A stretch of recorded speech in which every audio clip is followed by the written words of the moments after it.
Faly miarabantsika tsirairay avy-indray atra sy ity zoma fa 12 volana jolay ity amin'ny sotran'Andriamanitra isika fa mbola men'ny fahasoavany sy ny famindram-po hatrany mandirantsika ny amin'ny mofona inan'io dia vavaksika raha ny tsara anjesan-danitra mbola vempisarinao izay ny amin'ny fitaina sy tantananao anay misaotra iray eo izay mbola manome anay ny tombo-taona ny tombon'andro ihany koa mahafahanay mandray ny famindram-po avy aminao foazy ny fomapana anay amin'ity maraina ity mba hiankasitraka izay rehetra efa nomenao anay izay ary ihany koa atsapa fa mahasoa anay avokoa izay rehetra ataonao aminaran'i Jesosy amen.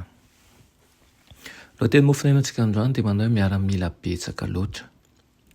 Nalaina ny mpitsara toko 7:2 manao hoe aroy Jehova tamin'i Gideona. Maro loatra ny vahoaka ao aminao ka tsy hanolotra ny Midianina eo an-tanany aho fa andrao ireare amiko ny Israely ka hanao hoe ny tanako ihany no namonjy ahy. Amen. Natao lalàna teo amin'ny Israely fa mialohan'ny irotsahan'izy ireo anaty dia tokony atao amin'ny tafika izao fanambarana izao. Iza no olona izay efa nanao trano vaovao nefa tsy mbola notokanany? Aoka andeha hiverina any tranony izy fa andrao maty any amin'ady ka olon-kafa no hitokana ny tranony. Ary iza no olona efa nanao tanim-boaloboka nefa tsy mbola nihinana ny vokatra? Aoka andeha hiverina ny tranony izy fa andrao maty any amin'ny ady ka olon-kafa no hihinana ny vokatra.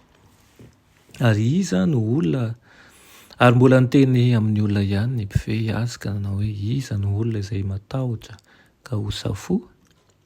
Aoka andeha hiverina ny tranony izy fa andrao koa ketraka tahaka ny fony koa ny foniny rahalahiny.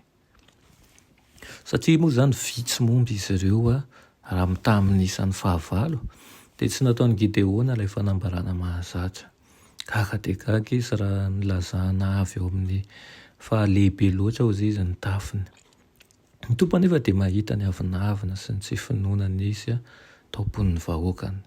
Taitra izy ireo no ny antso izay mampihetsi-po nataon'ny Gideona ka dia samy mirotsaka tao amin'ny tafika avy hatrany kanefa maro tamin'izy ireo no feno tahotra rehefa nahita ny abetsaky ny Midianina izy ireo.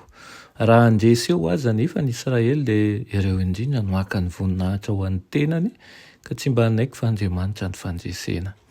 Nakatao ny tory lalana avy amin'ny tompo i Gideona ary tamin'ny alahelo lehibe no nahitana 2,000 lahy izany hoe mihoatra ny 2 tokony amin'ny tafiny niverina nody any an-tranony avy.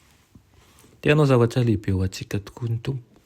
Tsy ny hamaroantsika no azahoantsika ny fandresena fa amin'ny alalan'ny fanolorantsika ny fanahintsika ho amin'i Jesosy.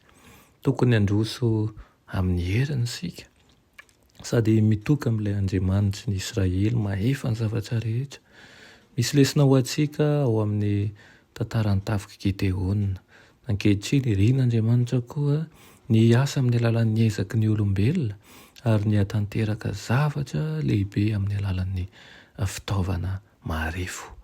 Tian'Andriamanitra ianao hiasa ao amin'ny tanim-boalobany kanefa amin'ny fo entanim-pitiavana, amin'ny fo mangorakoraka ao anatin'ny fandeferana sy ny fandavan-tena tanteraka. Izany no tian'i Jehova iaraha-miasa. Ireny tokoa anie mba ho izany ny toe-pontsika mba ahafahantsika manana fanetretena feno amin'ny fanompoana azy. Amen. Reranay tsara indrezan-danitra mbola farany fonay miandro fianaranao ary misaotra raha eo ny amin'ny teninao izay nomenao anay ampianaro izahay mba hilefitra eo ambany fitarihanao mandrakariva ka tsy hijery zavatra hafa raha tsy ny mahakasika anao sy ny toromarika avy aminao irery ihany. Aminaran'i Jesosy. Amen.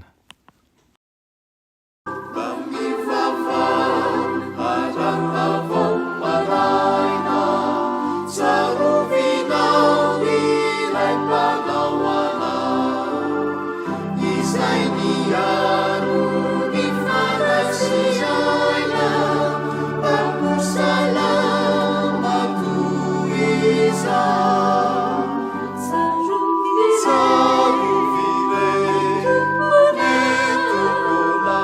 zay mpiaro